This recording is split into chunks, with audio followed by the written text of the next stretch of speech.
স্বাগত জানাচ্ছি পলিটিক্স এর ইউটিউব চ্যানেলে। আজকে আমরা আরো একটি নতুন বিষয় আলোচনা করব। যে বিষয়টি আজকে আমরা আলোচনা করব সেটা হলো লেনিনের বিপ্লব তত্ত্ব, অর্থাৎ মার্ক্সবাদের যে বিপ্লব তত্ত্ব, সেই বিপ্লব তত্ত্বের প্রায়োগিক রূপান্তর, বিপ্লবের শর্ত এবং বিপ্লবের কৌশল সম্পর্কে লেনিন কি বলেছেন সেটা সামগ্রিক একটা আলোচনা আমরা এই ভিডিওতে করব। আমরা জানি কার্ল মার্কস বিপ্লবের তত্ত্ব দিয়েছিলেন ঠিকই, কিন্তু তিনি যেভাবে রাষ্ট্রের পতনের কথা বলেছিলেন সেটি কিভাবে হবে, বা লেনিন বিপ্লব সম্পর্কে কি বলছেন, বাস্তবে বিপ্লব কিভাবে হবে, সেটা আমরা আজকে এই ভিডিওতে আলোচনা করব। বুঝতে হবে সেটি হলো মার্ক্সবাদে বিপ্লব মানে কি। সাধারণত আমরা বিপ্লব বলতে বুঝি সরকারের পতন, কিন্তু লেনিনের মতে বিপ্লব মানে শুধুমাত্র ক্ষমতার হাতবদল নয়, এটি হলো একটা পুরো আর্থসামাজিক যে কাঠামো, সেই কাঠামোকে ধ্বংস করে নতুন একটা কাঠামো তৈরি করা। উদাহরণস্বরূপ আমরা বলতে পারি, যখন একটি দেশের নির্বাচনে এক দলের বদলে অন্য একটা রাজনৈতিক দল ক্ষমতায় আসে, সেটা কিন্তু বিপ্লব নয়, সেটা হলো শুধুমাত্র নিছক ক্ষমতার রদবদল। কিন্তু যখন ১৯১৭ সালে রাশিয়ার জারতত্ত্বের পতন হলো এবং সাধারণ শ্রমিক কৃষক যারা তারা রাষ্ট্র ক্ষমতা দখল করলো এবং সেই সঙ্গে ব্যক্তিগত সম্পত্তির ধারণা বাতিল হয়ে গেল, তখন ছিল সেটা বিপ্লব। মার্ক্সের এই তত্ত্বকে কিন্তু বাস্তব রূপ দেওয়ার কৌশলগুলোই আমরা কিন্তু আজকে এই লেনিনের বিপ্লবের যে তত্ত্ব, সেই তত্ত্বে কিন্তু আমরা আলোচনা করব। তাহলে তিনি বিপ্লব সম্পর্কে আর কি বলছেন, চলো দেখে নেওয়া যাক।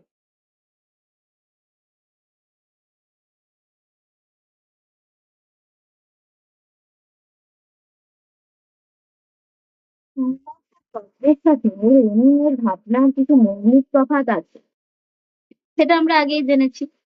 মার্ক্স কিন্তু বিপ্লবের ক্ষেত্রে কি বলছেন, মার্ক্স বলছেন সমাজতান্ত্রিক বিপ্লব হবে ব্রিটেন বা জার্মানি বা আমেরিকার মতো যে শিল্পোন্নত দেশগুলো রয়েছে, যেখানে প্রচুর কলকারখানা রয়েছে, প্রচুর শ্রমিক রয়েছে সেখানে। কিন্তু লেনিন অন্যদিকে বাস্তববাদী ছিল। তিনি এক্ষেত্রে মার্ক্সের থেকে কিছুটা সরে গিয়ে বললেন যে উন্নত দেশের পুঁজিপতিরা কিন্তু শ্রমিকদের সঙ্গে আপোস করে, তাই উন্নত যে ক্যাপিটালিস্ট দেশ বা শিল্পোন্নত দেশ সেখানেই যে শুধুমাত্র বিপ্লব হবে সেরকম কিন্তু বলা যায় না, কারণ সেখানে শ্রমিক শ্রেণীর সঙ্গে পুঁজিপতি শ্রেণীর এই নেক্সাসটা কিন্তু চলে, এই আপোস কিন্তু চলে। তিনি উদাহরণ দিয়ে বললেন যে ইংল্যান্ডের একজন শ্রমিক ট্রেড ইউনিয়ন করে কিছুটা ভালো জীবনযাপন করতে পারায় সে কিন্তু আর বিপ্লব করতে চাইবে না স্বাভাবিকভাবে। তাই লেনিন বুঝলেন যে বিপ্লব উন্নত দেশে হবে না, বিপ্লব কোথায় হবে, বিপ্লব হবে মূলত রাশিয়ার মতো একটা কৃষি প্রধান এবং অনুন্নত দেশে। অর্থাৎ মার্ক্স যেখানে বলছিলেন শিল্পোন্নত দেশে যে বিপ্লব হবে, সেখানে লেনিন বলছেন যে বিপ্লব সবসময় কিন্তু ওই শিল্পোন্নত দেশে হবে না। অর্থাৎ তিনি মার্ক্সের তত্ত্বকে অন্ধভাবে অনুকরণ না করে যুগের প্রয়োজনে কিন্তু সেটা রূপান্তর ঘটালেন। ঠিক আছে, তাহলে তিনি আর কি বললেন বিপ্লব নিয়ে। তিনি তার এই বিপ্লব তত্ত্ব বা তার এই বিপ্লব কিভাবে হবে বাস্তবে সে সম্পর্কে কথাবার্তা বলতে গিয়ে তিনি পরে যে বিষয়টা বললেন সেটা আমরা পরের স্লাইডে গিয়ে আলোচনা করব।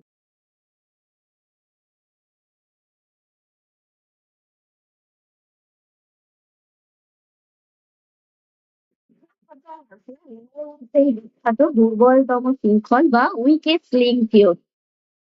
লেনিন বললেন যে পুঁজিবাদ এখন শুধুমাত্র আর একটা দেশের ভিতরে আবদ্ধ নেই, এটা কিন্তু এখন বিশ্ব সাম্রাজ্যবাদে পরিণত হয়েছে।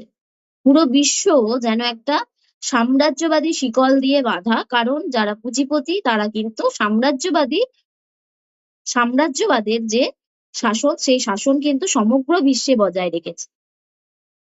তাই লেনিন এখানে বললেন একটা লোহার শেকলের দুই প্রান্ত ধরে যদি আমি টান দিই, তাহলে সেটা কোথা থেকে ছিঁড়বে, ঠিক সেই জায়গা থেকেই ছিঁড়বে যেখানে শিকলটা সবচেয়ে দুর্বল।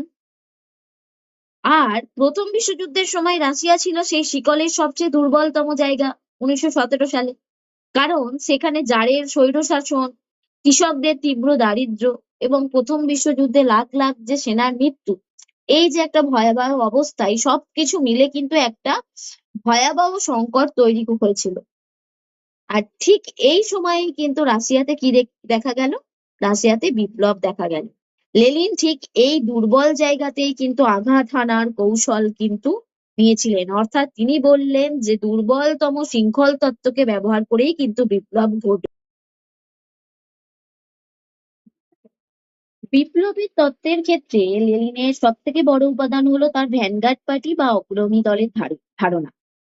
লেনিন বললেন শ্রমিকদের যদি এমনি এমনি ছেড়ে দেওয়া হয়, তারা বড়জোর ট্রেড ইউনিয়ন করবে, তারা বড়জোর আন্দোলন করবে, মিছিল করবে, ঠিক আছে, কিন্তু তারা বিপ্লব সহজে করবে না।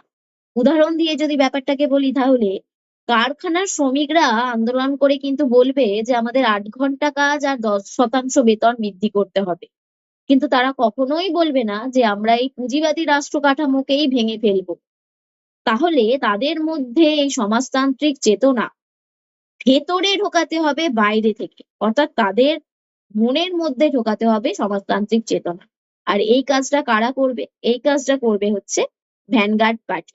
এই ভ্যানগার্ড পার্টি হবে ওই শ্রমিক দলের লিডার ফোর্সের মতো, অর্থাৎ অত্যন্ত সুশৃঙ্খল, গোপন এবং পেশাদার বিপ্লবীদের একটি দল, যারা শ্রমিকদের রাজনৈতিকভাবে পথ দেখাবে, শ্রমিকদের আন্দোলনের নেতৃত্ব দেবে।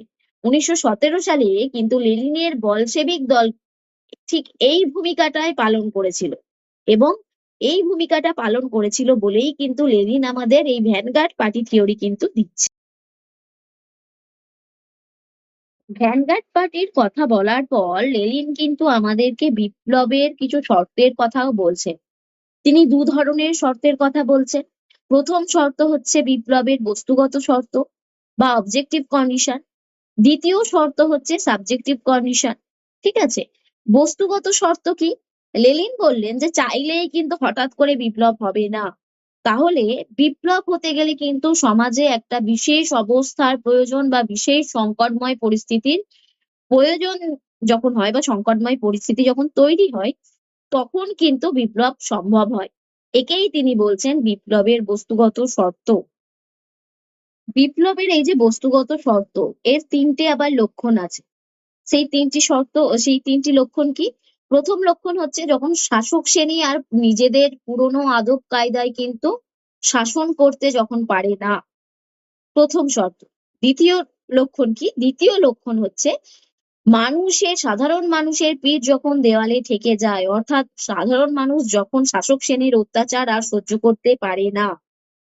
তৃতীয় শর্ত কি?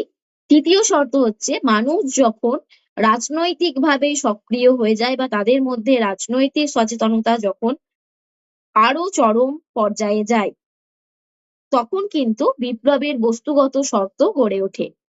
উদাহরণ হিসেবে 1917 সালে রাশিয়ার কথা ভাবা যেতে পারে, যেখানে জার নিকোলাস কিন্তু যুদ্ধে হেরে যাচ্ছে, শাসন ক্ষমতা হারাচ্ছে। অন্যদিকে দেশে এক প্রকার ওই ভয়াবহ পরিস্থিতি, খাদ্য নেই, দুর্ভিক্ষ চলছে, জনগণের দুর্দশা, একটা সংকটময় পরিস্থিতি। ফলে লাখ লাখ মানুষ, এমনকি যারা নারী, তারাও কিন্তু সেই রুটি রুজির দাবিতে কিন্তু রাস্তায় নেমে আসছে। এই গণ অভ্যুত্থানের ফলেই কিন্তু বিপ্লব হচ্ছে। ঠিক আছে? এটাই হচ্ছে আদর্শ বিপ্লবী পরিস্থিতি লেনিনের মতে। লেনিন বললেন বিপ্লবের অবজেক্টিভ কন্ডিশনস উপস্থিত থাকলেই কিন্তু বিপ্লব সম্ভব হবে না, তার সাথে কিন্তু কিছু সাবজেক্টিভ কন্ডিশনসও চাই। অর্থাৎ শুধু দেশে অভাব বা সংকট থাকলেই কিন্তু বিপ্লব দেখা দেবে এরকম কিন্তু নয়, এর সাথে কিছু সাবজেক্টিভ কন্ডিশনসও দরকার হয়। সাবজেক্টিভ কন্ডিশনসটা কি? আজকে বিশ্বের অনেক দেশেই চরম দারিদ্র্য, স্বৈরশাসন বা মানুষের অন্যরকম দুর্দশা রয়েছে, কিন্তু সেখানে কি বিপ্লব হচ্ছে? হচ্ছে না। মানুষ রাস্তায় নেমে আন্দোলন করছে, কিন্তু বিপ্লব হচ্ছে না। কেন না? কারণ সেখানে নেতৃত্ব দেওয়ার মতো লেনিনের সেই ভ্যানগার্ড পার্টি নেই, সেই বিপ্লবী দলের নেতৃত্ব কিন্তু নেই। শাসক শ্রেণী নিজে থেকে কখনোই কিন্তু ক্ষমতা ছাড়ে না, সেই বিক্ষুব্ধ জনতাকে একটা নির্দিষ্ট লক্ষ্যের দিকে চূড়ান্ত আঘাত হানার জন্য প্রস্তুত করার জন্যই কিন্তু এই ভ্যানগার্ড পার্টির প্রয়োজন, অর্থাৎ রাজনৈতিক দলের নেতৃত্ব অপরিহার্য। এই নেতৃত্বই হচ্ছে বিপ্লবের সাবজেক্টিভ শর্ত। বিপ্লবের অবজেক্টিভ শর্তের সঙ্গে সাবজেক্টিভ শর্ত যদি উপস্থিত না থাকে তাহলে বিপ্লব কিন্তু সম্ভব হয় না, অর্থাৎ পার্টির নেতৃত্ব, ভ্যানগার্ড পার্টির নেতৃত্ব থাকা প্রয়োজন।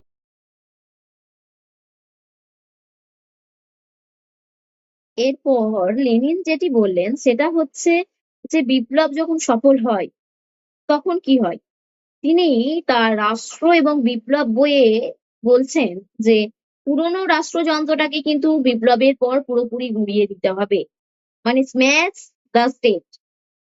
শ্রমিকরা যখন ক্ষমতা দখল করবে তখন নিশ্চয়ই আমলাদের বা যারা পুরনো রাষ্ট্রযন্ত্র ছিল তাদেরকে বলতে পারবে না যে তোমরা আজকে আমাদের হয়ে কাজ করো।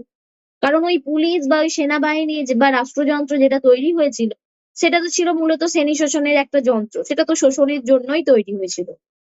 তাই সেগুলোকে বাতিল করে সাধারণ মানুষের সশস্ত্র যে বাহিনী, সেই বাহিনী কিন্তু তৈরি করতে হবে বলে লেনিন বলছে। অর্থাৎ বিপ্লবের পর শ্রমিকরা যে নতুন রাষ্ট্র গঠন করবে তার নাম দিচ্ছেন লেনিন সর্বহারার একনায়কত্ব বা ডিক্টেটরশিপ অফ প্রোলেতারিয়েট। এটা হচ্ছে এমন একটা রাষ্ট্র যা কি করবে, মুষ্টিমেয় পুঁজিপতিদের কঠোর হাতে দমন করবে, আর কি করবে, সমাজে একটা সাম্য প্রতিষ্ঠা করবে, অর্থাৎ ধনী দরিদ্র বা বুর্জোয়া প্রোলেতারিয়েতের যে বৈষম্য সেই বৈষম্যকে কি করবে, সেই বৈষম্যকে মুছে ফেলবে। এবং আর কি করবে, তারা একটা ভিজিল্যান্স দায়িত্ব পালন করবে, সেটা হচ্ছে তারা দেখবে যাতে ওই বুর্জোয়া শ্রেণী আর পাল্টা বিপ্লব বা বিদ্রোহ করতে না পারে। অর্থাৎ সর্বহারার একনায়কত্ব প্রতিষ্ঠিত হবে এবং রাষ্ট্রযন্ত্রকে কি করা হবে, চূর্ণ করা হবে।